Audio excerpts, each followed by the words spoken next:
3 ভাগ জল ও 1 ভাগ স্থলের। পৃথিবীর জন্মের পর 200 কোটি বছর পর্যন্ত পৃথিবীর পরিবেশ ছিল প্রাণের জন্ম ও বিকাশের পক্ষে অনুপযুক্ত। প্রায় 250 কোটি বছর পর বায়ুমণ্ডলের মিথেন ও অ্যামোনিয়া গ্যাস সৌরশক্তির প্রভাবে নতুন যৌগ সৃষ্টি করে। বেশ কিছু জটিল ও অজানা রাসায়নিক বিক্রিয়ার স্তর পেরিয়ে সৃষ্টি হয় অ্যামাইনো অ্যাসিড।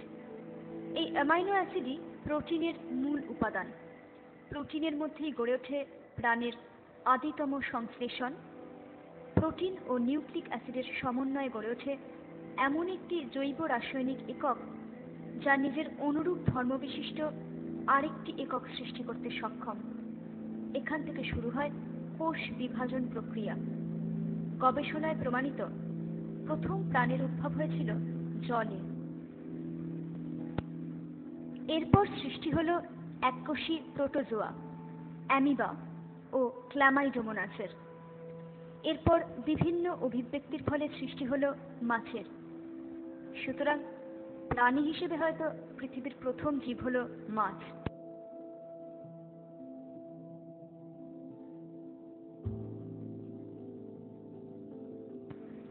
এই মাছটি হলো পৃথিবীর প্রথম মাছ। তারপর একে একে বিভিন্ন ধরনের মাছ সৃষ্টি হতে থাকলো। এর মধ্যে কিছু শ্রেণীর মাছ ডাঙায় উঠে আসতে থাকলো, এরাই পরিণত হলো উভচর শ্রেণীর প্রাণীতে। আর কিছু সরীসৃপে পরিণত হলো। মিসিসিপিয়ান ও পার্মিয়ান যুগের অবসান ঘটিয়ে শুরু হলো মেসোজোয়িক যুগ ও উদ্ভব হলো ডাইনোসরের। এই সময় গোটা পৃথিবীর স্থলভাগে দুটি ভাগ ছিল। এক হলো গন্ডোয়ানা ল্যান্ড ও আরেকটি হলো গারোয়ানা ল্যান্ড। এর মধ্যে ছিল টেথিস সাগর। এই মেসোজোয়িক মহাযুগের অন্তর্গত তিনটি যুগ হল ট্রায়াসিক, জুরাসিক ও ক্রেটেসিয়াস। এই যুগগুলি ছিল আজ থেকে 22 কোটি বছর আগে। পৃথিবী ভরে গিয়েছিল ফার্ন জাতীয় উদ্ভিদে। তখন সরীসৃপেরা জল থেকে ডাঙায় উঠে আসতে শুরু করে।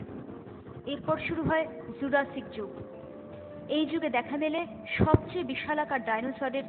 এদের মধ্যে ডিপ্লোডকাস, প্লেসিওসরাস, ইগুয়ানোডন প্রভৃতি প্রজাতি বেশি দেখা যেত।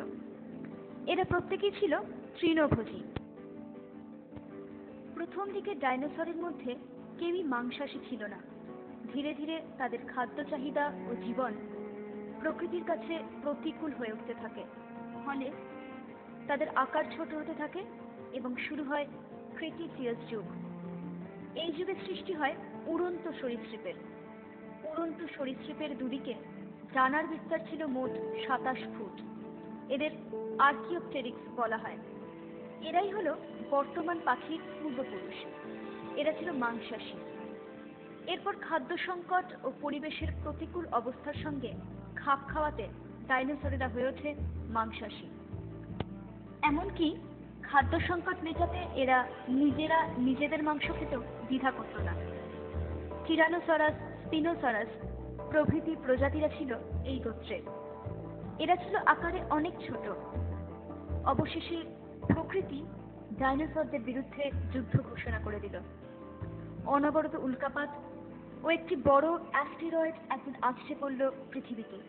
ফলে দাবানলে ছারখার হয়ে ডাইনোসরদের একাংশ ও জলের উচ্চতা বৃদ্ধিতে মুছে গেল ইতিহাসের একটি অধ্যায়।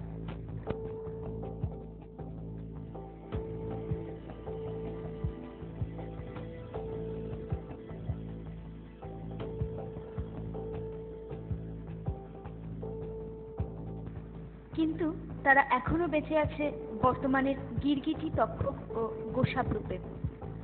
এরপর মেসোজোয়িক যুগের অবসান ঘটে শুরু হলো পালিওজোয়িক মহাযুগ। এই সময় গোটা পৃথিবীতে প্রবল ভূমিকম্পের ফলে গন্ডোয়ানা ও গারোয়ানা ল্যান্ড পরস্পর থেকে দূরে সরে অনেক খণ্ডে বিভক্ত হয়ে গেল। এরপর প্রায় কয়েক কোটি বছর পর অনেক অভিব্যক্তির ফলে পক্ষী শ্রেণীর থেকে সৃষ্টি হয় সবচেয়ে জটিল প্রাণী স্তন্যপায়ীদের ও সৃষ্টি হয় প্রকৃতির সবচেয়ে শ্রেষ্ঠ প্রাণীর নাম মানুষ।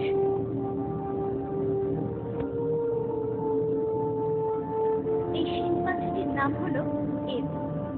এই এপ শিম্পাঞ্জিটি হলো আমাদের পূর্বপুরুষ।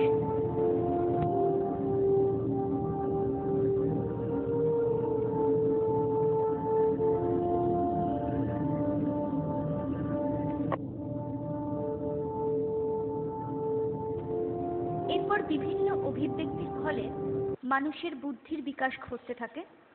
মানুষ শেখে আগুনের ব্যবহার এবং সূচনা করে পরিবেশ দূষণের। কিন্তু সেই সময়ও প্রকৃতির সঙ্গে অনেক সংগ্রাম করে মানুষকে বেঁচে থাকতে হয়েছিল। এই প্রাণীগুলোকে বলা হতো ম্যামথ। এরা ছিল হাতির পূর্বপুরুষ। এদের গায়ে ছিল লোম ও এদের আকার ছিল বর্তমান হাতির দ্বিগুণ।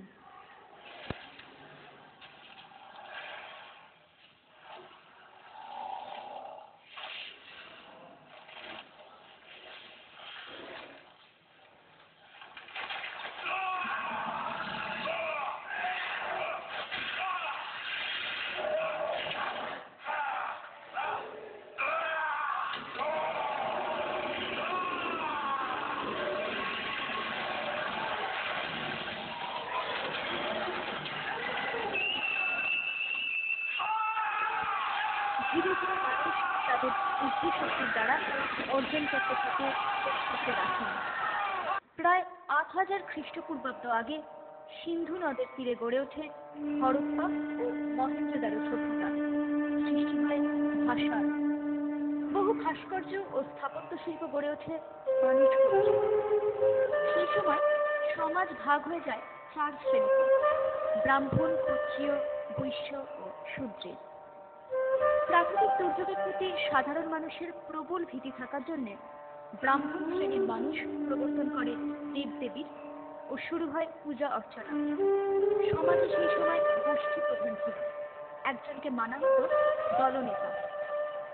কিন্তু সেই সভ্যতাও টিকল না প্রকৃতির কাছে। যীশু খ্রিস্টের জন্মের প্রায় ৩,০০০ বছর আগে ধ্বংস হয়ে গেল এই সভ্যতা ও শুরু হলো আরেক নতুন যুগের।